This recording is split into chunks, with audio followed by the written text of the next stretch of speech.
Bonjour. Donc pour cette journée, on vous propose dans un premier temps de faire un rapide rappel du contexte sport santé en Bretagne, puisqu'il y a quand même un certain nombre de nouvelles de personnes qui intègrent ce sujet du sport santé aujourd'hui. Et donc pour mieux comprendre la démarche et ce à quoi on est arrivé aujourd'hui, on va faire ce rappel, mais rapide. Comme ça ? Sinon prends celui-là. Du coup, j'éteins celui-là. Comme ça, c'est bon ? Ok. Donc après ce rappel du cadre régional, on vous présentera quelques données chiffrées sur l'avancée du plan sport santé bien-être en vous parlant des chartes, des formations et de la communication digitale mise en place ces dernières années. On vous présentera ensuite avec des partenaires les nouvelles actions mises en œuvre, c'est en 2020 ou 2021, des nouvelles actions qui portent soit sur des nouveaux publics ou des nouvelles modalités d'intervention auprès des publics cibles. Et donc, voilà, chaque partenaire pourra venir vous parler de son expérience et vous pourrez les partager avec eux vos questions ou vos remarques. Ensuite, nous aurons donc un temps de déjeuner, bien sûr, de midi 15 à 14h, dans le hall à l'entrée. J'en profite pour vous dire que dans le hall, vous avez également un stand d'Eneo, qui est donc un outil informatique pour la gestion voilà, des données utilisées par les professionnels de santé. Donc, si vous voulez plus d'informations, n'hésitez pas à aller les voir, ils seront à votre disposition. Et puis cet après-midi, nous reprendrons donc à 14h avec 2 tables rondes.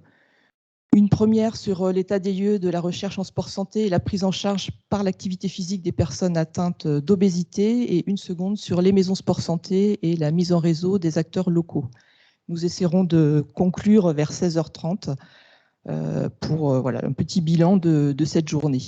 Nous aurons bien sûr des temps d'échange au cours à la fin de chaque grande partie, on va dire. Donc, n'hésitez pas à intervenir. Nous avons mis en place un QR code. C'est la diapo d'après. Alors, voilà, donc vous pouvez scanner ce QR code et poser vos questions. Et on pourra les voir sur l'ordinateur au fur et à mesure. Sinon, n'hésitez pas à intervenir en direct ou à nous transmettre des feuilles avec vos questions. On essaiera d'y répondre dans la mesure du possible en direct. Mais sinon, on fera de toute façon un document à la fin avec les principales interrogations et les réponses qu'on peut apporter. Voilà. Donc, pour le rappel du contexte sport-santé, donc on est aujourd'hui dans la mise en œuvre du second plan régional sport santé bien-être qui court sur la période 2018-2022. Donc bien évidemment, ce second plan fait suite à un premier plan qui était donc sur la période 2013-2017. En quelques mots, ce premier plan visait principalement à développer le recours aux activités physiques et sportives comme thérapeutiques non médicamenteuses à destination de 3 publics dits à besoins particuliers, que sont les publics en situation de handicap, les personnes avançant en âge et les personnes malades chroniques. Donc, dans ce premier plan, on s'est principalement attaché à développer l'offre d'activités physiques adaptées à destination des malades chroniques, puisque c'était pour ce public qu'il y avait moins de choses déjà, une offre moins identifiée et moins diversifiée. Donc ça, c'était pour le premier plan. Le deuxième plan, en fait, il est plus large. Nous avons ciblé plus de public, puisqu'il y a énormément de données sur la sédentarité qui sont apparues dans cette période et qui sont des données très alarmantes. Et donc, on a intégré cet objectif dans le second plan sport santé bien-être. Donc, l'objectif général de ce second plan, c'est de développer le recours aux activités physiques et sportives comme outil de santé en luttant contre la sédentarité à tous les âges de la vie et dans tous les milieux de vie, et toujours en développant le recours aux activités physiques comme thérapeutiques non médicamenteuses, parce qu'on poursuit bien évidemment tout ce qui a été mis en place au cours du premier plan. Donc les publics sont plus larges. Hein. En plus des 3 premiers publics identifiés, on cible dans ce second plan également les jeunes, les femmes, les personnes présentant des conduites addictives, les personnes en situation de précarité, le milieu du travail et donc les 3 autres publics. Ce plan régional sport santé bien-être rapidement s'organise autour de 4 grandes orientations. La première qui cherche à identifier, structurer et développer les offres d'activités physiques et sportives. Donc là, on est vraiment sur l'identification, le référencement d'une offre de qualité et la mise à disposition des informations pour le grand public et les professionnels. L'orientation 2 vise à sensibiliser, former et accompagner les professionnels aux activités physiques et sportives comme outils de santé. Donc là, on s'adresse aussi bien aux acteurs du sport qu'aux acteurs de la santé et également aux acteurs du milieu social. L'orientation 3 a donc pour objectif d'amener les publics spécifiques à pratiquer une activité physique et donc pour chacun des publics cibles, on essaie de développer des actions spécifiques. Et enfin, l'orientation 4 qui vise à recueillir, faire connaître et valoriser les actions de promotion de l'activité physique, de recherche et d'innovation. Voilà, on a quand même encore assez peu de données bretonnes, notamment, sur l'état de santé, enfin, tout ce que peut l'activité physique. Et donc, on cherche à recueillir ces données et à valoriser aussi tout ce qui est fait, parce que c'est souvent une chose, une fois que l'action est faite, on n'y pense pas forcément et à tort, puisque voilà, c'est important pour faire connaître et amener toujours plus de personnes dans ce dispositif.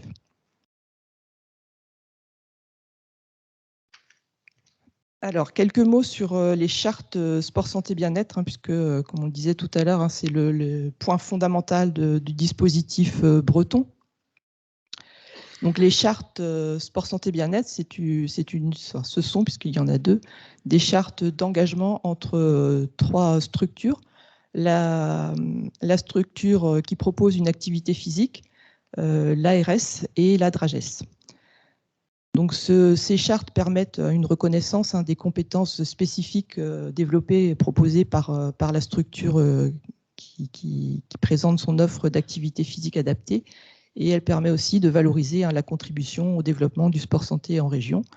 Et donc lors de la signature de cette charte, nous fournissons un logo donc, que vous voyez en bas de l'écran pour valoriser et montrer l'engagement aux côtés des institutions donc représentants du sport et de la santé, l'engagement de la structure et la valorisation de la reconnaissance de l'offre d'activité physique proposée.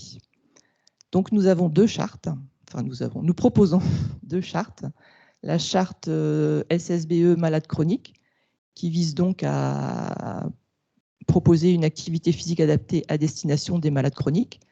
Donc ça peut être pour l'ensemble des malades chroniques, mais ça peut être aussi plus spécifiquement pour les personnes en surpoids ou obèses, pour les personnes présentant un diabète ou atteintes de cancer. C'est au choix de la structure. Et nous avons donc cette charte malade chronique, elle est proposée depuis 2015. Et il y a également une charte sport santé bien-être forme santé que nous proposons depuis 2018. Et qui, elle, vise à développer des activités physiques adaptées à destination des personnes sédentaires, éloignées de la pratique, sans limitation fonctionnelle et qui souhaitent reprendre une activité physique avec une prise en charge néanmoins adaptée à leur capacité fonctionnelle. Donc en fait, c'est vraiment 2 publics différents. Soit on est, dans la charte forme santé, on n'est pas sur des personnes malades chroniques. Donc ce sont 2 portes d'entrée différentes qui est important de distinguer à notre sens. Et quand on signe une charte, une activité est soit proposée dans le cadre d'une activité à destination des malades chroniques, soit proposée dans le cadre d'une activité à destination des personnes sédentaires. Ce que je veux dire par là, c'est qu'une activité n'est pas répertoriée dans les 2 chartes. Il faut choisir la population principale, on va dire, cible. Alors, pour signer ces chartes, bon, c'est pas très compliqué. Donc, il y a un dossier de demande de signature de charte à compléter que vous trouverez sur le site internet dont je vous parlerai tout à l'heure. Il s'agit donc de signer la charte, bien évidemment. d'apporter des éléments sur la formation de l'encadrant de l'activité physique et donc tout ça par mail, et de compléter sur le site internet des informations sur votre structure, l'encadrant et l'activité. Et à partir de tous ces éléments, il y a un comité de validation qui se réunit une fois tous les 2 mois environ, et donc qui statue sur la proposition qui est faite d'offres d'activité physique adaptée. Donc une charte, en fait, n'est pas une reconnaissance de la structure. Une charte est signée pour une ou plusieurs activités identifiées, encadrées par des personnes identifiées là aussi et sur un territoire. Voilà. Donc visuellement, voilà, les chartes, c'est assez simple, hein, c'est une page avec des critères de qualité que l'on partage à partir du moment où on la signe voilà, ensemble. Donc au-delà de la formation de l'éducateur sportif, il y a aussi donc un critère sur la régularité de l'activité, la fréquence, l'engagement de la structure dans le développement du sport santé. Voilà, quelques critères comme cela, la réalisation d'un bilan initial pour chaque participant. Alors il peut prendre des modalités différentes, hein, soit individuelles, soit collectives, ça ne prend pas forcément très longtemps. Le deuxième élément fondamental du dispositif Sport Santé breton, c'est donc le site internet Bretagne Sport Santé. Donc sur ce site sont mis à disposition de tous, hein, on vise le grand public mais aussi les professionnels de santé, l'offre d'activité physique répertoriée à partir de la signature des chartes Sport Santé Bien-être. Outre la géolocalisation de ces activités, donc vous pouvez, hein, à partir de l'écran de la page d'accueil qui est donc celle qui apparaît à l'écran, rechercher des activités qui correspondent à ce que vous souhaiteriez faire, c'est-à-dire soit vous recherchez uniquement sur un territoire à partir du code postal, mais vous pouvez aussi rechercher des activités ciblant uniquement des personnes qui ont un diabète, par exemple, parce que vous voulez pouvoir échanger avec ces personnes voilà, dans ce cadre-là. Ou alors, vous pouvez aussi rechercher des activités selon la nature de l'activité. Vous êtes plus attiré par des activités nature ou des activités aquatiques. Voilà, il y a la possibilité de sélectionner, d'identifier l'offre d'activités répertoriée à partir de ces différents critères, donc seuls ou combinés. L'objectif, hein, c'est pour les professionnels de santé de pouvoir donner l'information à leurs patients pour leur dire, soit leur montrer, soit leur dire que à partir du moment où ces activités sont sur le site, il y a un critère de qualité de cette offre d'activité puisqu'elle est proposée par un encadrant formé dans des conditions sécurisées. C'est l'objet donc de la charte. Juste un petit mot pour revenir sur cette charte, pour dire que c'est pas quelque chose de l'hyper-contrôle juste pour embêter les gens. Hein. C'est à peu près toutes les régions ont mis en place quelque chose qui est similaire, parce qu'on ne peut pas. Le sport santé, ça fait venir beaucoup de gens sur la pratique, ça éveille beaucoup d'intérêt et qu'on ne peut absolument pas laisser n'importe qui encadrer les pratiquants, et que c'est pour nous une mesure de sécurité. Enfin pour les gens qui vont chercher en accès direct sur le site, mais aussi pour les médecins qui sont prescripteurs et qui ont absolument besoin de savoir que s'ils confient leurs patients à quelqu'un, ils sont sûrs que l'encadrement sera sécurisé parce qu'on voit arriver beaucoup de gens proposer de l'encadrement sport santé, et donc on est bien obligé de mettre des balises un petit peu. C'est pas pour embêter les gens, c'est vraiment pour sécuriser le système, parce que si on essaie de lancer ce dispositif, si on a trop de pépins et trop d'accidents, c'est bien évident que ça va fusiller le dispositif, donc on ne peut pas se permettre ça. Donc toutes les régions ont procédé d'une manière ou d'une autre. On ne peut pas interdire, on reviendra peut-être un peu plus tard dans les débats sur le texte de loi, on ne peut pas interdire quelqu'un qui a un diplôme sportif fédéral ou du ministère des Sports à encadrer des patients porteurs de maladies chroniques du moment qu'ils n'ont pas de limitation fonctionnelle importante. Mais par contre, on est autorisé à reconnaître ceux qui font un plus et qui ont une formation supplémentaire quand même pour apporter une valeur ajoutée à cet encadrement. Parce que les formations de base de l'encadrement sportif ne comportent pas de notion sur l'encadrement de maladies chroniques. Or, c'est en même temps demandé par la loi, ces compétences. Donc voilà, c'est juste pour vous dire que ce n'est pas pour vous embêter, c'est des fois perçu comme une lourdeur, vécu comme une lourdeur, parce que pourtant, il n'y a pas énormément de documents à fournir. Hein. Il y a pas mal d'allers-retours entre Briac et Charles qui gèrent ces dossiers au niveau administratif. Des fois, il manque juste la pièce d'identité ou la carte professionnelle. C'est pas pour embêter le monde, c'est juste vraiment pour sécuriser le dispositif. Ça nous demande aussi beaucoup de travail. Donc, c'est pas forcément de gaieté de cœur qu'on le fait, mais c'est vraiment pour plus de sécurité. Donc, je poursuis sur quelques éléments chiffrés. Alors, tout d'abord, sur les structures signataires de la charte. Sur le graphique de gauche, vous voyez apparaître le nombre de structures chartées en bleu et le nombre d'activités physiques adaptées répertoriées donc chaque année depuis 2015, la création, la proposition de signature de la première charte. Donc en 2015, on avait 30 signataires et 45 activités physiques adaptées répertoriées. Aujourd'hui, fin octobre 2021, on a 220 signataires et environ 400 activités physiques adaptées répertoriées. Alors quand je dis 400, en fait, c'est le nombre d'activités physiques répertoriées, mais pour chaque activité physique, on peut avoir plusieurs créneaux. Donc ça augmente encore l'offre réellement disponible sur les territoires. La petite carte de droite donc, vous montre la répartition de ces activités physiques adaptées répertoriées. C'est ce que vous trouverez sur le site Bretagne Sport Santé.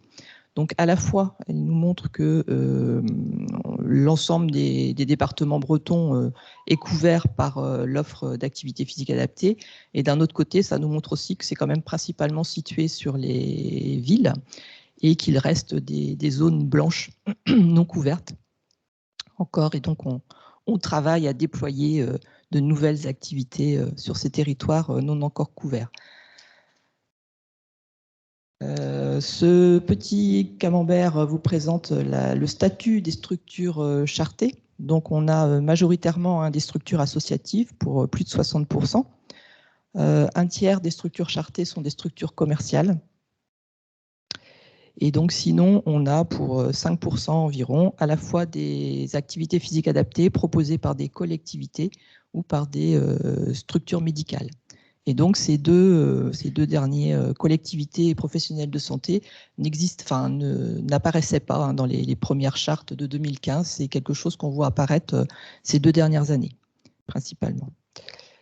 Le deuxième graphique vous présente la répartition par département. Voilà, donc avec une offre un petit peu plus importante sur le Finistère en rouge et l'Ille-et-Vilaine en vert. 389 activités, ça paraît, c'est à la fois peu et beaucoup par rapport à l'endroit d'où on est parti en 2014-2015 où il y en avait 0. Par contre, c'est très insuffisant si on estime que chaque médecin en chaque point du territoire doit pouvoir trouver dans un rayon de 4 ou 5 km plusieurs structures vers lesquelles il peut orienter ses patients. Donc 3 millions d'habitants en Bretagne, 90% des adultes sont sédentaires, en sédentarité modérée ou élevée, qui auraient besoin de se mettre à l'activité physique. Donc vous voyez qu'on est loin du compte si on veut que chacun puisse trouver un lieu de pratique sur son bassin de vie. Donc c'est notre rôle, mais c'est pas facile d'essayer de stimuler un peu les structures sportives pour s'engager dans cette démarche de formation et de signature de charte, mais c'est pourtant un objectif qu'on essaie d'atteindre parce que si on veut être efficient et si on veut que la prescription d'activité physique soit efficace, il faut que n'importe quel médecin puisse, dans un périmètre assez resserré autour de lui, trouver une bonne diversité de pratiques à proposer, et puis pour que les gens puissent y aller en accès libre aussi. Donc c'est une des missions des maisons sport santé dont on parlera cet après-midi, c'est d'animer un peu ce territoire et de stimuler les associations sportives pour aller s'engager dans cette démarche de signature de charte. Mais donc voilà, pour vous dire qu'on est quand même très loin du compte encore et qu'on a besoin de faire beaucoup de promotion encore sur la signature des chartes. on a quand même des perspectives hein, d'augmentation de cette offre, puisqu'on a 220 structures qui sont signataires, mais on a à peu près une centaine de dossiers en cours, ouverts et non finalisés. Donc, pour ce qu'on disait tout à l'heure, soit il manque une pièce, soit, enfin, voilà, mais il y a des candidats, on va dire, pour la signature de ces chartes. Maintenant, voilà, deux camemberts sur les publics cibles des personnes, enfin les publics cibles qui bénéficient de ces activités physiques adaptées. Donc tout d'abord, concernant l'âge, hein, principalement, ce sont des personnes de 60 à 75 ans, donc à 53%. C'est la répartition par âge évolue très peu depuis 2015. On est principalement sur cette tranche d'âge, avec 31% quand même des bénéficiaires d'APA qui ont moins de 60 ans. Le graphique de droite vous présente la répartition par pathologie. Alors, ce n'est pas très lisible, hein, j'en suis bien consciente, mais tout ça pour vous dire que le quart bleu foncé sur la gauche représente les personnes sédentaires. Et donc, sinon, on a en part à peu près égale des personnes présentant, en surpoids ou obèses, présentant des maladies cardiovasculaires et atteintes de cancer.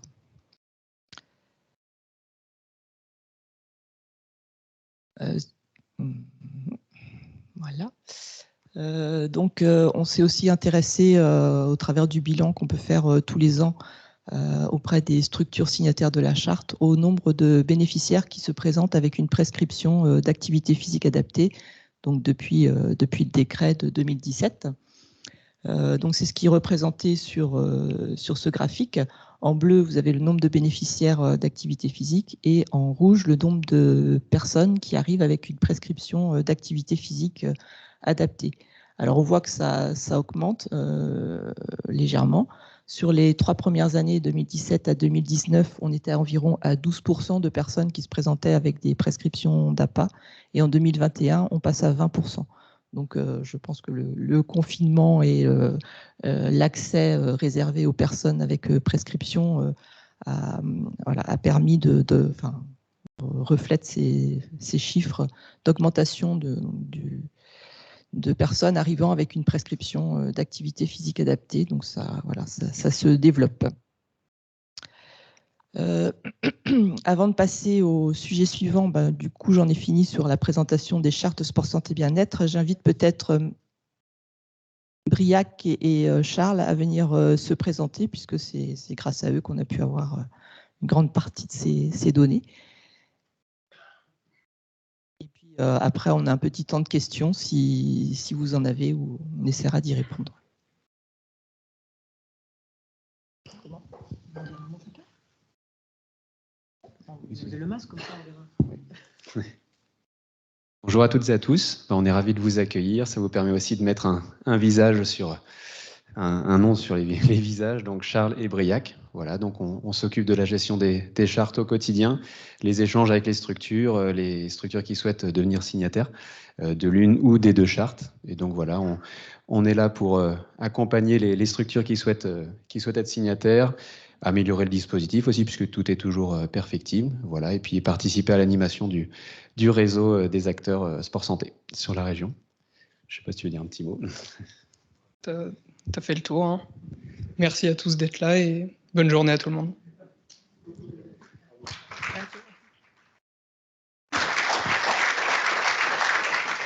C'est beaucoup de travail pour eux, puis ils ont eu la bonne idée de proposer en perspective 2022 d'optimiser encore le site internet et de dédier une page aux chartes justement et aux procédures de signature qui paraissent un peu complexes alors qu'elles ne le sont pas, mais c'est vrai on voit qu'il y a énormément d'échanges par mail et par téléphone, donc voilà, ils sont force de proposition, et ça, on ne peut qu'aller vers l'amélioration. Une question peut-être.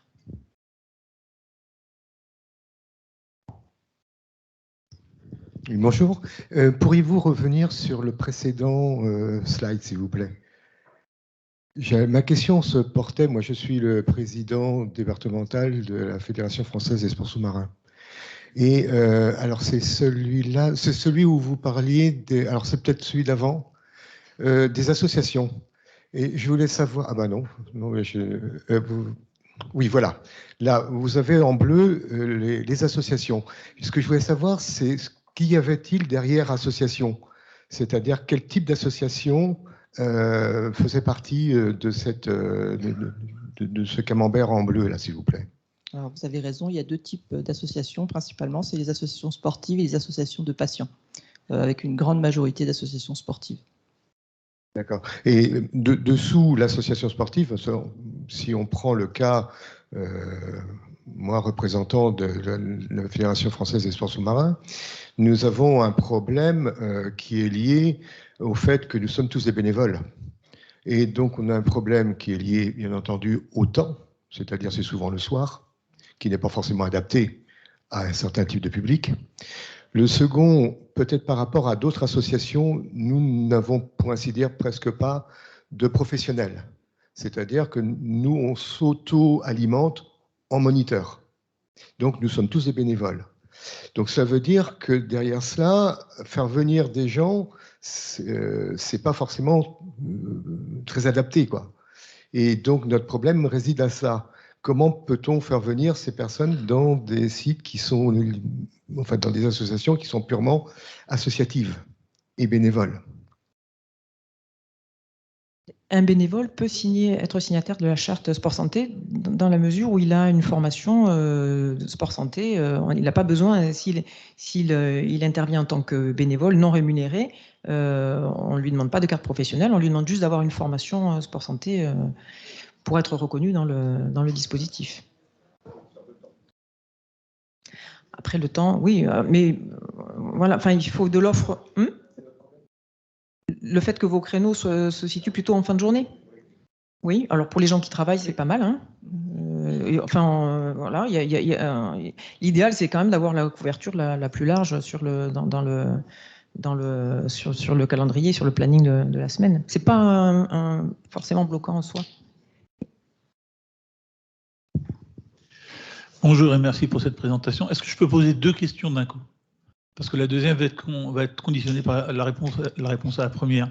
Quand vous parlez de sport santé, je me doute un petit peu de la réponse de toute façon. Quand vous parlez de sport santé, on est d'accord, ça n'est pas que du sport. Une activité physique, par exemple, peut être prise en compte dans le cadre de la charte. Bon, première réponse, ok, je peux continuer. Quand une association propose une activité qui n'est pas estampillée sport ni activité physique, je pense par exemple à des activités culturelles, est-ce que ça peut rentrer dans le cadre du sport santé? Je vous donne un exemple si vous voulez. Un club photo qui propose des activités photo style prise de vue en extérieur, où on part pendant 1 heure, 2 heures, 3 heures de prise de vue, on est dehors, on est actif, c'est pas un sport. Est-ce qu'on peut contacter l'ARS et leur dire que voilà, notre club photo est susceptible de proposer une activité à des personnes qui sont dans le besoin? On parlait tout à l'heure en introduction de relations sociales et de convivialité et de marche, puisque la marche, on peut considérer quand même malgré tout que c'est une activité physique.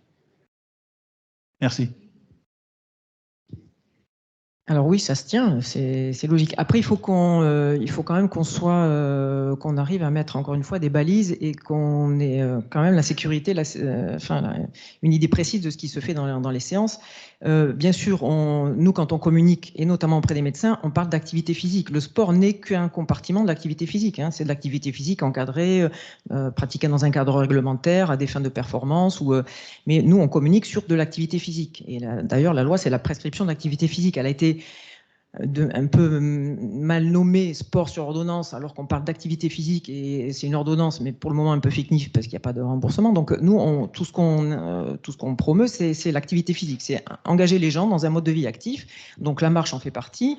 Le problème, c'est qu'on est quand même obligé d'être un peu certain de ce qui se fait et que si on ouvre la porte à un club photo, tous les clubs photo vont nous dire, nous, on fait aussi, pourquoi pas, voilà, pourquoi on n'est pas reconnu, nous non plus. On est quand même obligé, on était parti d'ailleurs au départ sur quelque chose d'assez haut.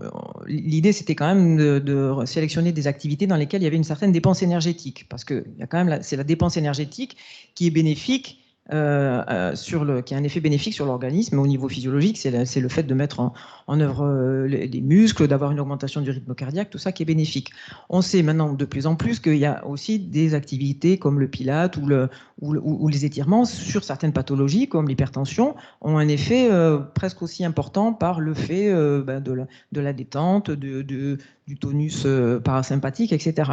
Donc on élargit un peu le panel sur des activités plus douces, mais il faut quand même qu'on reste sur de la mise en mouvement du corps. Donc pourquoi pas, ça sera bénéfique, mais pour nous ça va être difficile de le reconnaître en tant qu'activité activité physique. C'est pas l'activité physique en premier qui est pratiquée, c'est quand même l'objectif, c'est d'aller faire de la photo. Que vous le fassiez en marchant, c'est très très bien, mais pour nous l'inventaire va être compliqué à faire si on veut avoir des critères un peu précis, ça va être quand même difficile. On nous pose la question aussi, par exemple, avec la sophrologie. La sophrologie, il y a plein d'intérêt à faire de la sophrologie et de la méditation, mais il n'y a pas de dépense énergétique et il n'y a pas.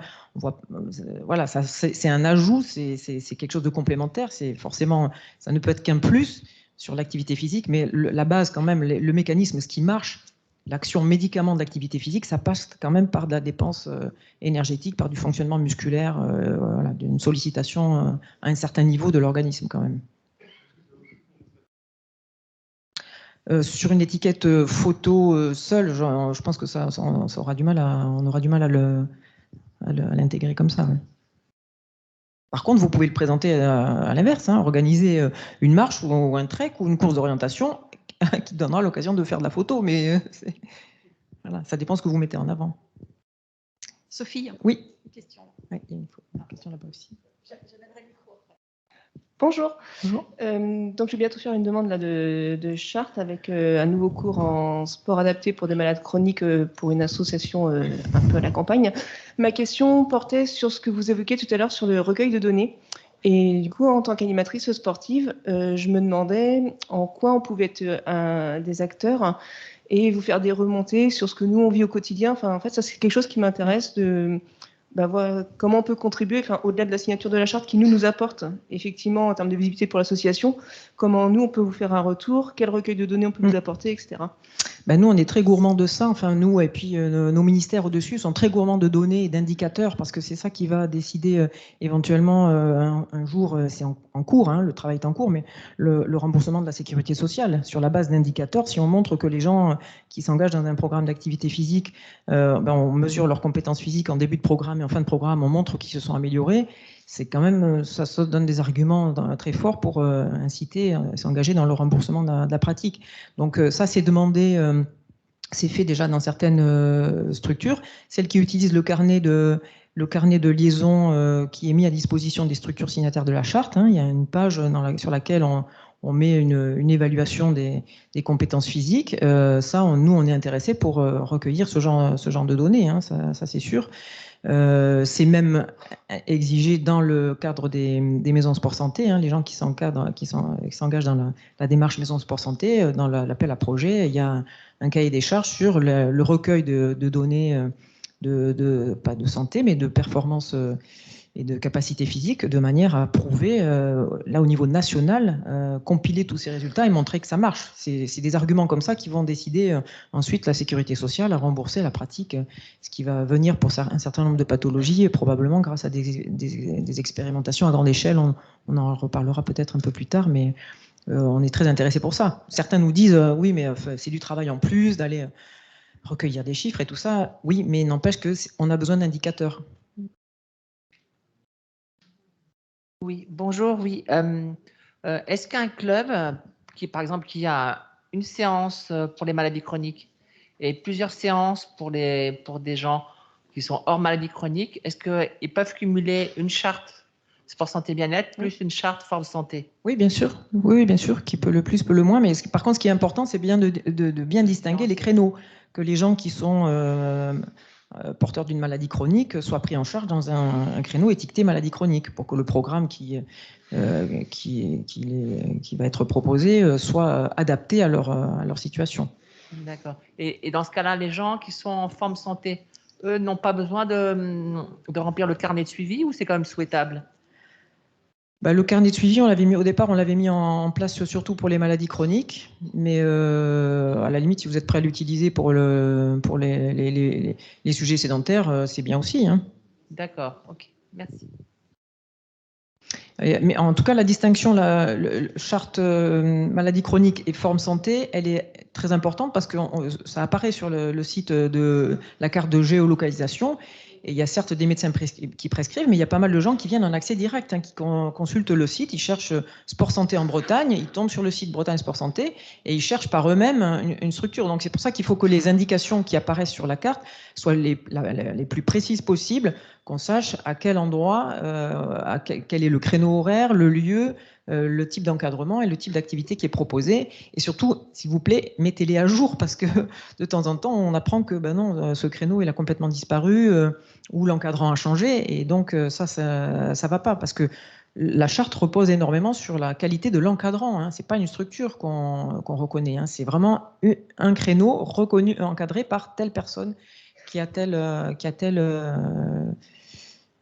spécialité, quoi. Donc telle formation. Donc il faut être assez rigoureux là-dessus parce qu'il y a des gens qui viennent chercher en accès direct. On verra les chiffres de fréquentation du site internet. Il y a pas loin de 2000 consultations par mois. Donc il y a des gens qui viennent chercher de l'info en direct. Donc s'il vous plaît, mettez les infos à jour.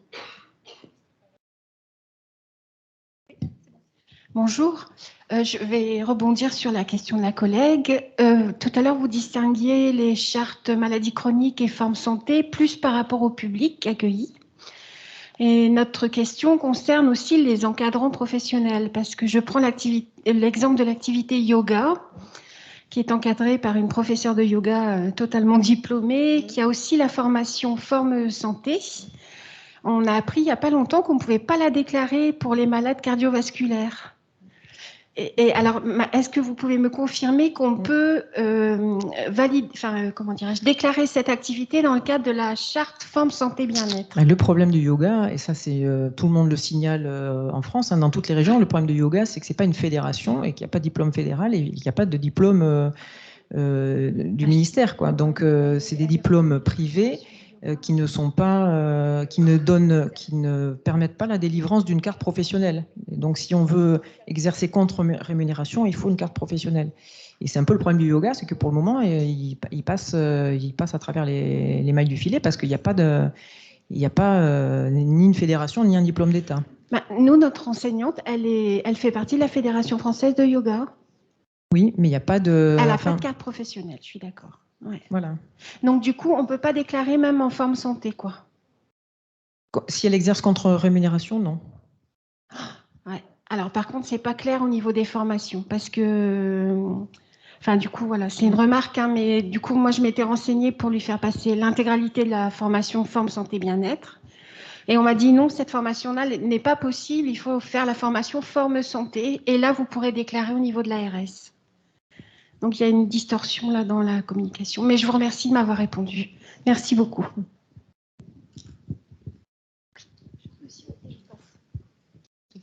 Oui, bonjour.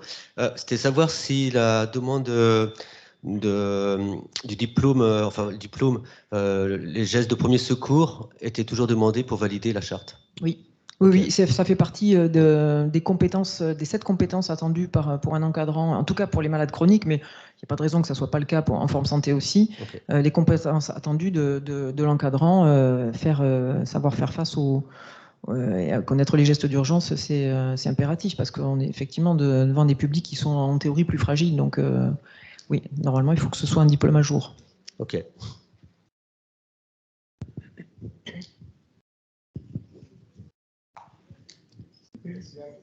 Oui. Ma question concerne, alors je reprends un peu ce qui a été dit avant. Est-ce qu'il y a une sorte de référentiel justement sur les formations des encadrants selon les fédérations, par exemple? On va y venir, c'est un grand sujet, on va y venir après, on va parler des formations et je vous donnerai une actualité parce qu'il y a un projet au ministère justement pour essayer de simplifier et d'harmoniser parce que là, pour le moment, plus personne ne s'y retrouve sur les formations sport santé. D'accord. Merci. Donc c'est le sujet. Donc on peut passer peut-être effectivement aux formations. Je te passe la parole, Sophie. Oui. Oui, c'est vrai. Sophie Charles. Est-ce qu'on peut encore avoir une question ou pas? Je suis médecin conseiller à la DRAGES, donc je suis copilote du plan régional sport santé avec Hélène. Sophie, Hélène, est-ce qu'on peut encore avoir une question? Allez, une question. Dernière. Bonjour, c'est une question que j'ai mis dans la boîte à questions, mais elle est d'actualité là. Moi, j'ai suivi une formation activité physique adaptée à la maternité et au postpartum.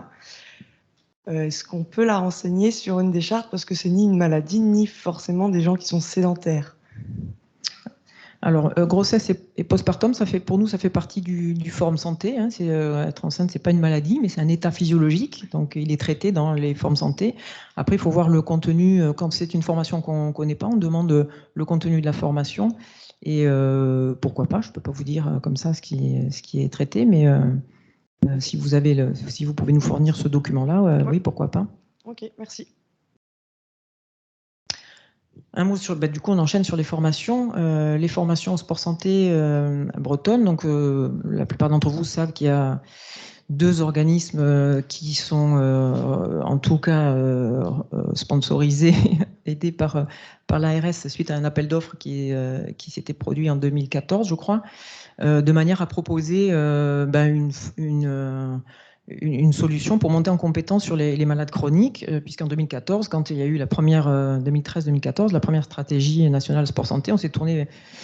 Il a fallu mettre en œuvre ce plan en région et tout le monde s'est tourné vers le monde sportif en disant bon, mais maintenant mettez en place du sport santé. Donc, il y a beaucoup de clubs sportifs qui n'étaient pas outillés. Donc, l'ARS avait pris l'initiative de lancer un appel d'offres auprès d'organismes de formation pour mettre en place des formations à destination des éducateurs sportifs sur la base d'un même cahier des charges. Il y a 2 opérateurs qui ont été retenus, Défi Santé Nutrition et le Campus Sport de Bretagne. Donc depuis 2014, il y a des formations à destination pour l'encadrement de malades chroniques. Et puis depuis 2 ans, on a rajouté des modules de formation sur l'appellation Forme Santé, où là, on ne traite pas de maladies chroniques, mais on parle des états physiologiques des individus. Et là, les états physiologiques, c'est qu'est-ce qui se passe, l'activité physique chez les jeunes, chez les personnes qui avancent en âge, chez les femmes enceintes et chez les sujets en surpoids. Donc, le bilan, on a donc ces formations, en tout cas, maladies chroniques existent depuis 2015. On a un peu plus de 800 personnes formées sur l'un ou l'autre des 2 troncs communs. Avec un petit creux de vague en 2020, mais avec une demande qui est quand même assez stable et qui est plutôt en augmentation. Et 80 personnes formées sur cette nouvelle formation Forme Santé depuis 2019. Le problème, c'est que même si on a plus de 800 personnes formées, on doit être pas loin de 900. Le problème, c'est qu'il y en a pas tant que ça qui signent la charte. Je ne sais pas si le chiffre apparaît là ou pas. Quand on regarde combien toutes ces personnes formées vont signer la charte maladie chronique, il y en a à peu près un quart.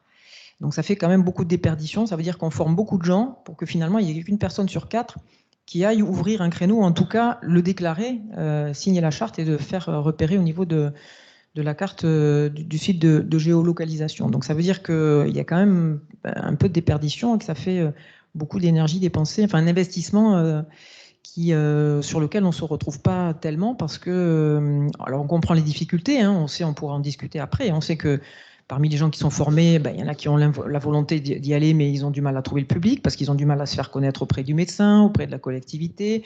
Certains, ils sont venus parce que ça a été demandé par leur président de club et ils étaient moyennement motivés. Des fois, c'est l'inverse. L'éducateur sportif est très motivé, puis le président de club, il l'est moyennement. Donc finalement, le projet, il tombe un petit peu à l'eau. Donc ça, c'est un problème quand même, c'est qu'on a effectivement besoin de gens formés, mais on a aussi besoin que les gens convertissent ça dans la pratique et ouvrent plus de créneaux, puisque pour le moment, on est très loin du quota attendu. Et sur les formations, c'était la seule diapo sur les formations ? Ouais. Après, juste peut-être pour préciser, hein, les formations proposées, c'est ce qui est TC, c'est tronc commun, c'est un module de 40 heures, et il y a également en complément des modules 4 ou 5, des modules complémentaires par grand groupe de pathologie. Si vous souhaitez vous inscrire, vous pouvez aller sur le site Bretagne Sport Santé. Vous y trouverez toutes les informations avec le calendrier. Une fois qu'il est défini, une fois qu'il sera défini pour l'année 2022, il sera mis à disposition sur le site. Et les inscriptions se font directement auprès des structures formatrices. Alors les perspectives, puisqu'on l'a évoqué, les perspectives, c'est essayer de simplifier tout ça parce que il y a la difficulté pour nous à chaque fois qu'il y a une commission de validation de charte et que quelqu'un nous dit moi j'ai été formé dans telle discipline, j'ai fait la gym santé ou le basket santé. On doit faire ce travail de regarder ce qu'il y a dans les formations, même si elles ont été validées par le CROSS. On essaye quand même de vérifier que les compétences attendues soient là. Et le problème, c'est que toutes ces formations, à la fin, ça fait un maquis. Le ministère des Sports a engagé un travail, notamment par l'intermédiaire du pôle ressources national sport, santé, bien-être. Il y a eu un webinaire il y a 2 ou 3 semaines auquel étaient conviées les commissions médicales des différentes fédérations sportives. Et il a été évoqué ce maquis. On m'a demandé de présenter le dispositif breton. L'offre de formation en sport santé, c'est un maquis. Le pôle ressources a recensé 450 formations qui existent, que ce soit des formations fédérales, des formations privées, de toutes les écoles, tous les DU que vous pouvez imaginer. 450 formations. Comment vous pouvez imaginer qu'on arrive à savoir qui fait quoi, sachant que même au sein des formations fédérales, il y en a certaines qui font 15 heures, l'autre qui font 200 heures. Il est bien évident qu'elles n'ont absolument pas toutes la même valeur.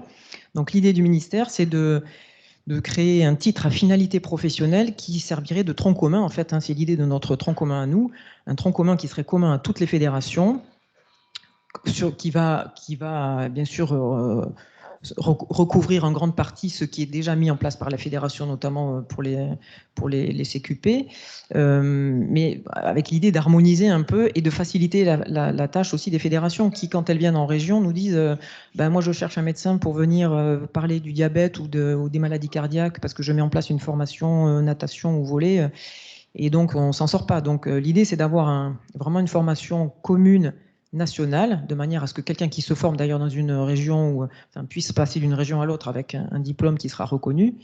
Donc ça, c'est un travail qui va s'engager, qui va pas être simple, mais il y a pas mal de fédérations qui se sont désignées volontaires pour travailler sur le sujet.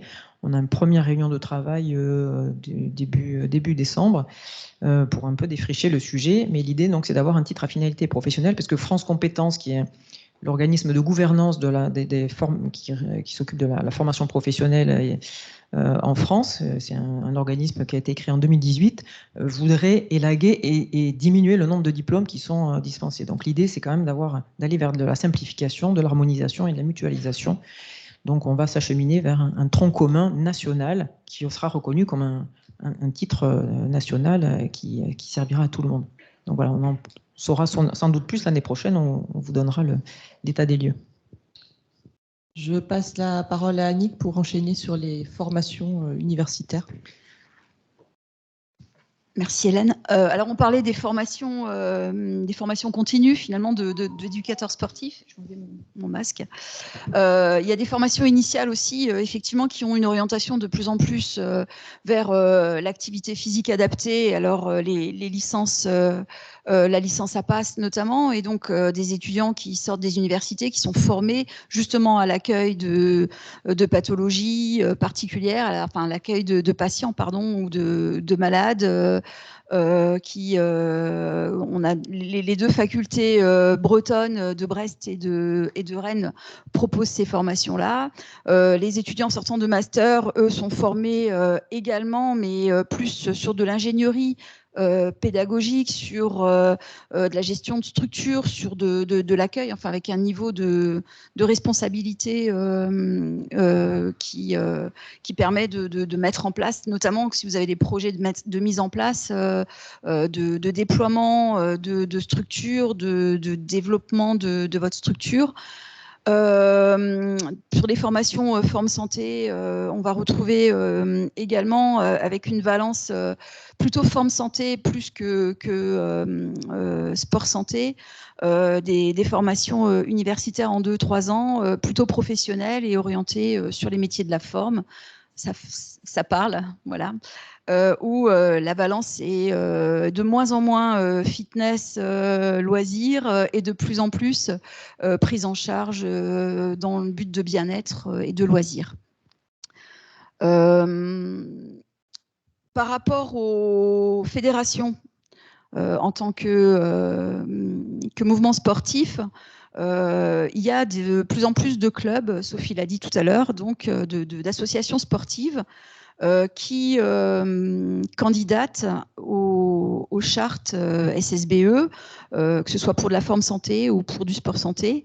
On vous a listé, on vous a mis en photo donc les logos des fédérations ou des associations dont les cadres sportifs ont suivi des formations, et donc les logos de ces fédérations-là.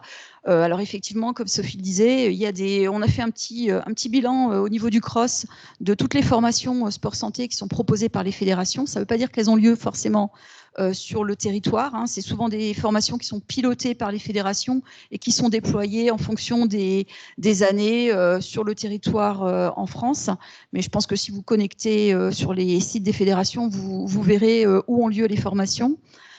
Et donc, certaines formations sont effectivement très courtes, hein, c'est une demi-après-midi ou non, allez, j'exagère, un week-end ou en visio pendant un week-end. Et puis, d'autres formations sont beaucoup plus lourdes. Alors lourde en termes de volume horaire, hein, avec un vrai travail, avec plusieurs. Je ne veux pas dire que les premières sont pas vraiment un travail, mais enfin vraiment avec une vraie volonté de formation, un cadre pédagogique qui est très fort. Et donc voilà, on vous a mis là les fédérations qui nous ont amené, qui nous ont présenté leur contenu de formation et donc qui ont été validés dans le cadre de la charte. Alors c'est pas limitatif, hein. Il y en a certainement d'autres encore, mais en tout cas, ce sont celles qui sont validées, les clubs qui sont validés aujourd'hui. Je ne sais pas s'il y a des questions sur la formation, peut-être. Je peux retourner me balader.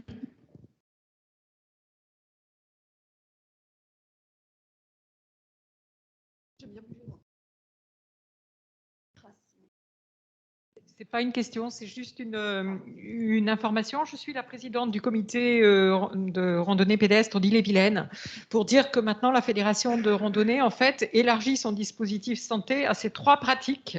Et donc le logo a évolué puisqu'il y a maintenant randonnée, marche nordique et longe-côte qui sont. Voilà. Mais il faudrait qu'on vous en parle. Vous voyez bien la difficulté, voilà. C'est que voilà, en plus les formules sont évolutives. Alors on changera le logo. Est-ce qu'il y a d'autres questions?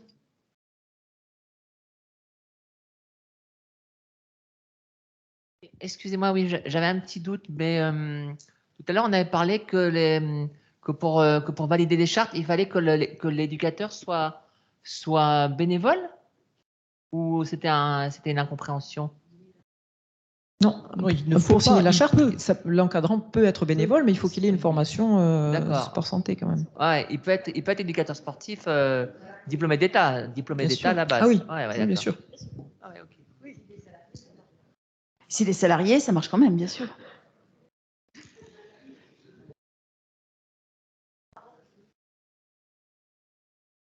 Oui, très bref, est-ce que dans cette liste, il y a... Est-ce que dans cette liste, il y a d'autres fédérations? Je pense à la fédération de karaté, qui a une formation santé. Est-ce qu'elle est inclue là-dedans?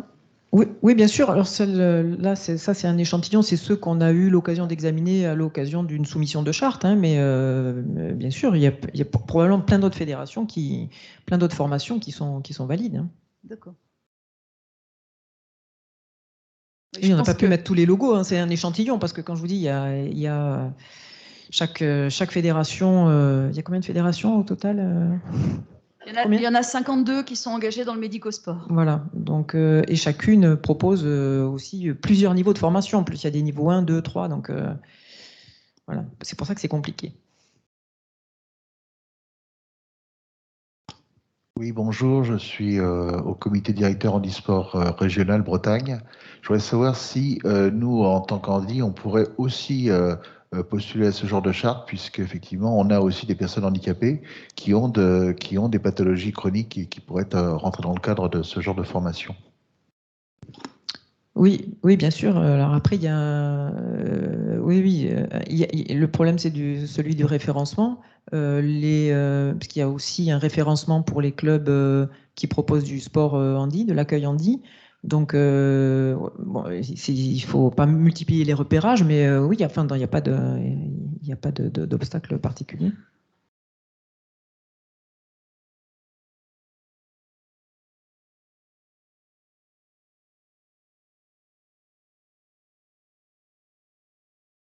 Ouais, Sophie, je revenais sur ce que vous disiez là, sur la création à venir d'un titre pro, justement, pour donner une visibilité.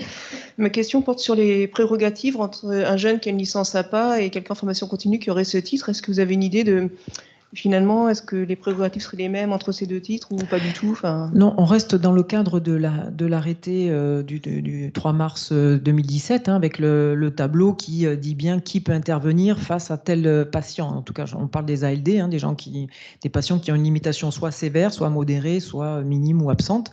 Le texte de loi dit bien quel professionnel peut intervenir pour limitation sévère. Ça ne peut être qu'un kiné ou un ergothérapeute ou un psychomotricien, les APA sur une limitation un peu plus modérée ou sévère mais en partenariat, et puis les éducateurs sportifs sur une limitation modérée ou absente. Donc du moment qu'on reste dans ce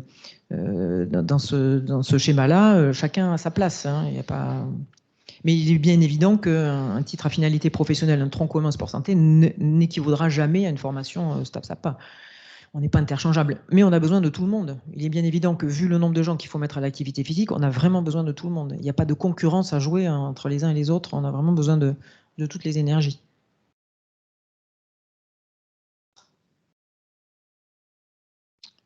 Plus de questions? Quelques mots sur un petit mot.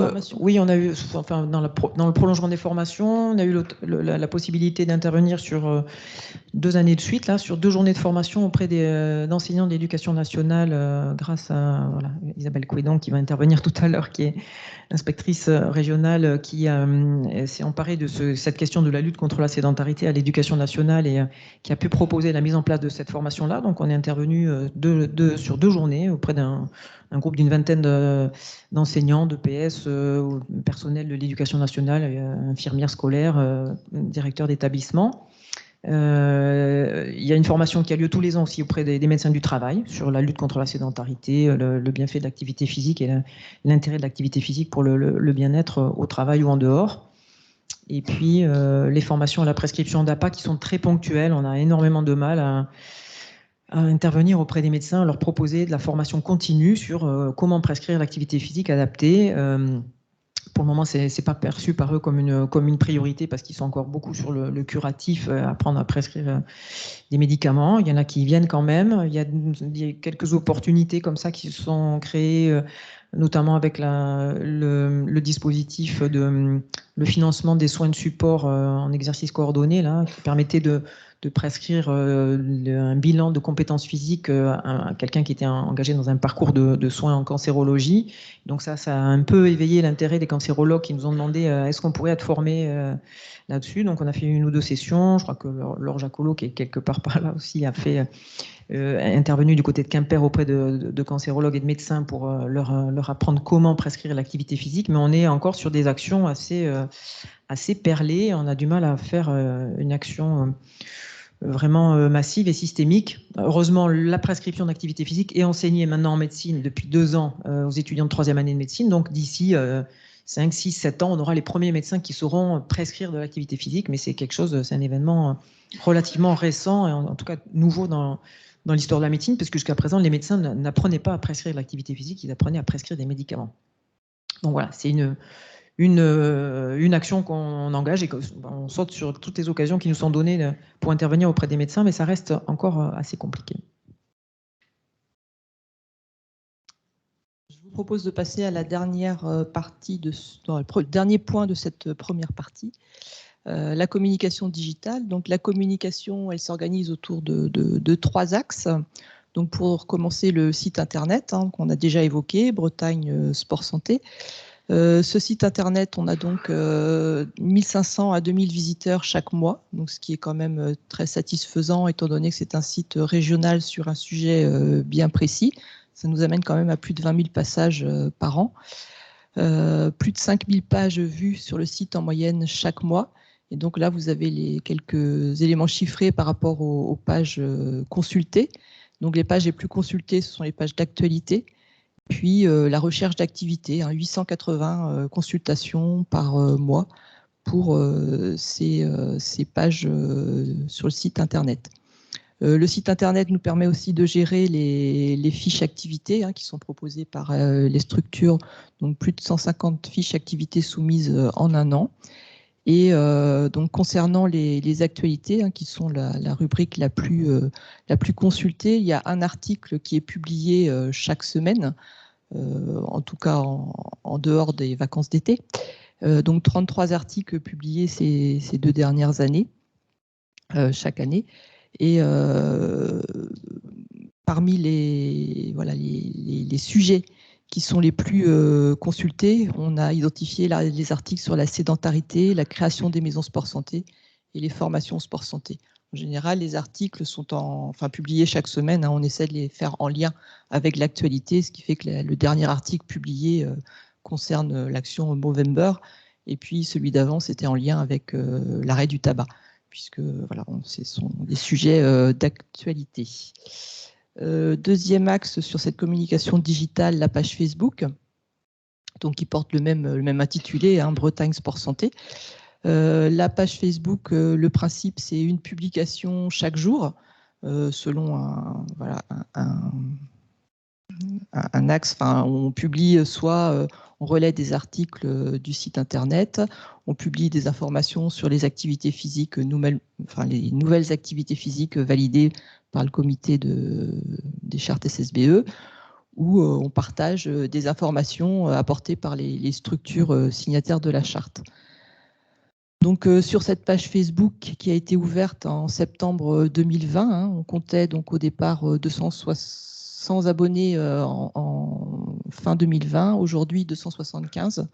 Donc ça fait pas mal de trafic, donc plus de 2000 personnes touchées chaque mois par les publications Facebook. Et dernier élément sur cette communication digitale, la newsletter qui a été aussi mise en place en septembre 2020. C'est une newsletter mensuelle qui est donc adressée de manière automatique à partir du moment où vous vous êtes inscrit pour la recevoir. Donc pour la recevoir, vous pouvez vous inscrire sur le site, toujours, Bretagne Sport Santé. Dans la rubrique Actualité, vous avez sur la droite une petite vignette qui vous permet de vous abonner. Vous recevrez systématiquement tous les mois les actualités. Donc nous avons aujourd'hui 80 abonnés. Ce qui est intéressant de voir, c'est que les articles fournis dans la newsletter sont en grande partie quand même bien lus par les destinataires qui en prennent connaissance, donc principalement des professionnels du sport et de la santé. Donc voilà ce qu'on pouvait dire sur la communication digitale. Oui, vous voyez que tout est tracé et l'année prochaine, on autorisera les gens à s'inscrire que s'ils ont lu la newsletter.